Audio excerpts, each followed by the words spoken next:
औज़ुबिल्लाहि मिनश्शैतानिर्रजीम बिस्मिल्लाहिर्रहमानिर्रहीम अस्सलामु अलैकुम वरहमतुल्लाहि वबरकातुहू।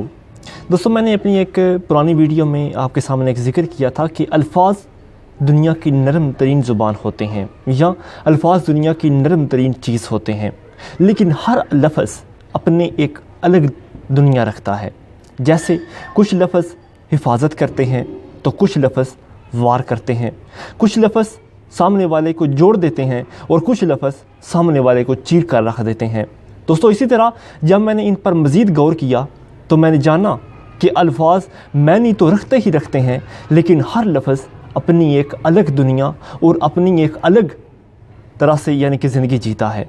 जैसे कुछ लोग यानी कि मैंने उनके बारे में देखा कि लफ्ज़ फ़कत मानी ही नहीं रखते, लफ्ज़ दांत भी रखते हैं जो लोगों को चीर डालते हैं, लफ्ज़ गिरबान भी रखते हैं, लफ्ज़ हाथ भी रखते हैं जो दूसरे लोगों के गिरबानों को चीर डालते हैं, लफ्ज़ पाँव भी रखते हैं जो लोगों को ठोकरें मारते और ठूंठ से भी लगाते हैं, और आखिर में हर लफ्ज़ एक लहजा भी रखता है। और अगर इन्हीं अल्फाज के हाथ में अगर गलत लहजे की बंदूक पकड़ा दी जाए तो ये सामने वाले के जिस्म को, वजूद को छलनी छलनी कर देते हैं। दोस्तों, इसीलिए कहा जाता है कि इंसान अपने अल्फाज की वजह से और परिंदे अपने परों की वजह से ज़्यादातर जाल में फंसते हैं। लिहाजा याद रखिए, हमेशा याद रखिए कि जब तक आप अल्फाज आपके पीछे हैं, अल्फाज आपके मुंतज़िर हैं, लेकिन जब अल्फाज आपकी अदायगी के बाहर आ जाते हैं तो आप अपने अल्फाज के मुंतज़िर हो जाते हैं। हमेशा अपने अल्फाज को प्रायोरिटी की तरह इस्तेमाल कीजिए, हमेशा अपने अल्फाज को कॉमोडिटी की तरह इस्तेमाल कीजिए, अपने अल्फाज को पैसों की तरह इस्तेमाल कीजिए। रसूलुल्लाह सल्लल्लाहु अलैहि वसल्लम ने फरमाया कि किसी शख्स के इस्लाम का हुस्न ये है कि वो ऐसी गैर ज़रूरी बातों को छोड़ दे जो उसके किसी काम के नहीं हैं।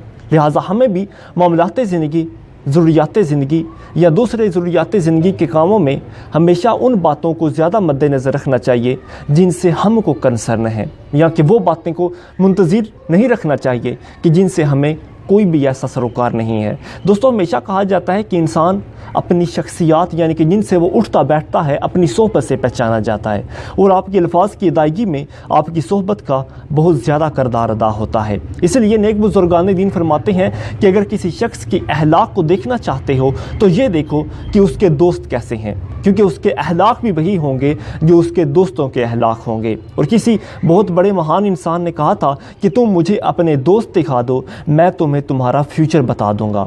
उसने क्या कहा कि तुम मुझे अपने दोस्त दिखा दो, मैं तुम्हें तुम्हारा फ्यूचर बता दूंगा। लिहाजा अच्छी संगत रखिए, अच्छे लोगों के साथ अपना उठना बैठना रखिए। और हकीकत भी यही है कि जब हम किसी नमाजी बंदे के साथ उठते बैठते हैं तो यकीनी बात है कि हम नमाजी बन जाते हैं। किसी शायर के साथ उठते बैठते हैं तो हम शायरी में दिलचस्पी लेने लग पड़ते हैं। किसी क्रिकेटर के साथ उठते बैठते हैं तो हम खिलाड़ियों के साथ यानी कि अपना खेल के अंदर अपना तमाशबीन शुरू कर देते हैं, उसमें अपना इंटरेस्ट लेना शुरू कर देते हैं। लिहाजा इंसान अपनी सोहबत से पहचाना जाता है। इसी तरह सूरह कहफ की आयत नंबर 28 में अल्लाह अज़्ज़ व जल ने इरशाद फरमाया कि जिसका मफ़हूम कुछ यूँ है, ऐ मेरे बंदे अपने आप को उन लोगों की सोहबत में रख कि जो अल्लाह की रज़ा के तलबगार होते हैं, और तेरी निगाहें उनसे दूर नहीं होनी चाहिए, वरना ऐसा ना हो कि तू दुनिया की ऐशो इशरत में पड़ जाए। और इसी तरह मेरे प्यारे रसूल सल्लल्लाहु अलैहि वसल्लम ने भी एक हदीस में इरशाद फरमाया, आप सल्लल्लाहु अलैहि वसल्लम ने फरमाया कि इंसान आदमी अपने दोस्त के मज़हब पर होता है। लिहाजा हमेशा दोस्ती करने से पहले देखना चाहिए कि तुम किस से दोस्ती कर रहे हो। अपने आप को, अपने अल्फाज को कॉमोडिटी की तरह इस्तेमाल करें कि नहीं, वरना ऐसा ना हो कि आप भी अपने अल्फाजों के मुंतज़िर हो जाएं, और होना ऐसा चाहिए कि आपके अल्फाज आपके मुंतज़िर हों। बहुत शुक्रिया।